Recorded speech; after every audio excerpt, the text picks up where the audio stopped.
Could 2025 be the year that changes the global economic order forever? With 23 countries eager to join BRICS and two new powerhouses, Nigeria and Indonesia, officially on board, the alliance is gaining unprecedented momentum. But what does this mean for the dominance of the US dollar and Western institutions? For a long time, the US and its allies have been at the helm of power, calling the shots in the global economy. BRICS Plus is beginning to push back, making some in the West nervous. Why? Because it looks like an alternative to the Western-dominated system. If they succeed, it could dismantle the US's hold on global trade and finance. But let's not jump the gun, because this isn't an overnight process. BRICS Plus still faces a major challenge of getting all its members to agree on a shared vision. These countries have different economies, priorities, and even political systems, so aligning all of that won't be easy. But make no mistake, the expansion of BRICS Plus gives it serious weight. With Nigeria, Indonesia, and others potentially joining, the group gains more resources, more markets, and more influence. And that means the West can't ignore it anymore. So, what does this all mean? Are we heading toward a world where power is more balanced, with BRICS and the G7 sharing the stage? Or will the West find a way to hold its ground? Let's find out. BRICS started as a simple idea, a term coined by a Goldman Sachs economist in 2001 to describe the fast-growing economies of Brazil, Russia, India, and China. Apart from growing, these countries were poised to challenge the dominance of Western economies, particularly the G7, which includes a group of wealthy nations like the US, UK, Germany, and Japan. Russia saw an opportunity in this and pushed for an actual alliance, bringing together BRIC countries for the first time in 2006. Then, in 2011, South Africa joined the club, and that's when the S was added, officially making it BRICS. So, what's the big deal? BRICS was formed because its members felt that global institutions like the World Bank, the International Monetary Fund, and even the United Nations were too heavily controlled by Western powers and didn't serve the needs of developing nations. Instead of just accepting the status quo, BRICS countries decided to create their own platform, working together on economic and diplomatic policies. But here's what makes BRICS unique. It's not a formal organization like NATO or the EU. There's no headquarters, no binding agreements, and no single leader calling the shots. What holds it together is the political will of its members, and of course, the fact that they collectively make up a huge part of the world economy. Just look at the numbers. In 2000, BRICS accounted for only 21% of global GDP. But by 2024, their share had grown to nearly 35% based on purchasing power parity, surpassing the G7's 30%. Now, with the 2025 expansion, BRICS' share is set to rise to 42% of global GDP, covering nearly 55% of the world's population. That kind of growth is impossible to ignore. And now, with new countries in the group including heavyweights like Nigeria and Indonesia, BRICS is a political force with the potential to reshape global power dynamics.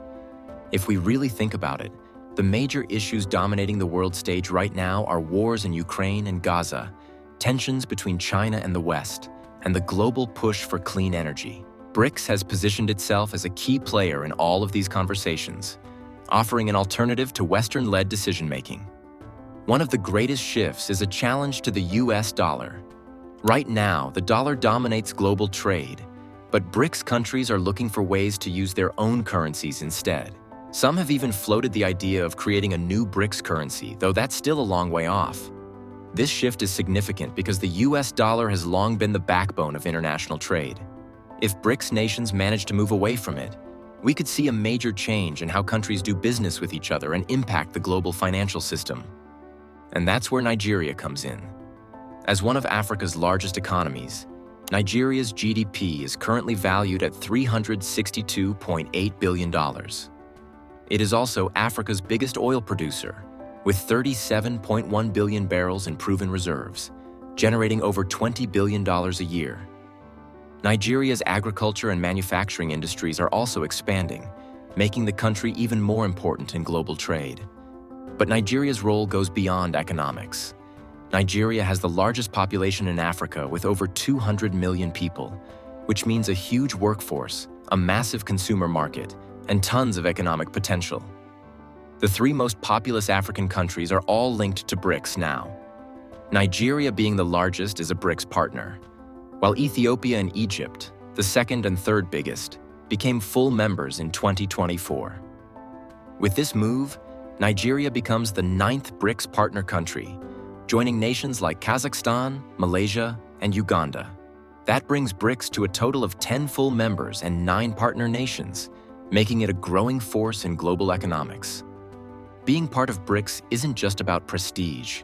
It could open doors for better trade deals, foreign investments, and stronger economic ties with some of the world's fastest-growing economies. For everyday Nigerians, this might mean more opportunities for businesses, better infrastructure projects, and potential economic growth. For anyone interested in economics, Nigeria's role in BRICS is a great example of how economic blocs work.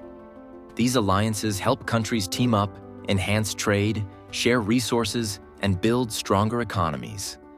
Nigeria's participation could not only influence its own trade dynamics, but also impact global trade patterns, showing just how significant these alliances are in today's global economy. And now, let's turn our focus to Indonesia, another country making waves on the global stage. With a GDP of over $1.3 trillion and a population of around 280 million, Indonesia is one of the largest economies in Southeast Asia. Its strategic location along important global trade routes makes it an interesting addition to BRICS. Indonesia's President Prabowo Subianto has set an ambitious goal: 8% GDP growth.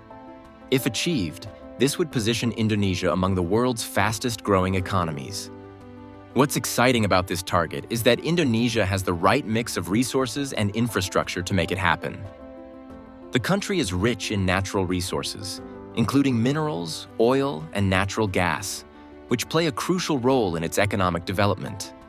It is one of the leading producers of oil, natural gas, and coal, with extraction concentrated in the regions of Sumatra and Kalimantan, as well as offshore in the Java and South China Seas. These fossil resources generate substantial revenue for the country. Indonesia is also expanding its coal production and has become one of the world's leading exporters. Liquefied natural gas is becoming an increasingly important part of the economy too. In addition to fossil fuels, Indonesia's mineral wealth is significant. The country is a top producer of tin, mined mainly from the islands of Bangka, Singkep, and Belitung. It also produces bauxite, nickel, manganese, copper, and gold, much of which is extracted from various islands, including Papua. Such a rich mix of minerals and energy resources positions Indonesia as a critical player in global trade and development. So, why is Southeast Asia, including Indonesia, so interested in joining BRICS?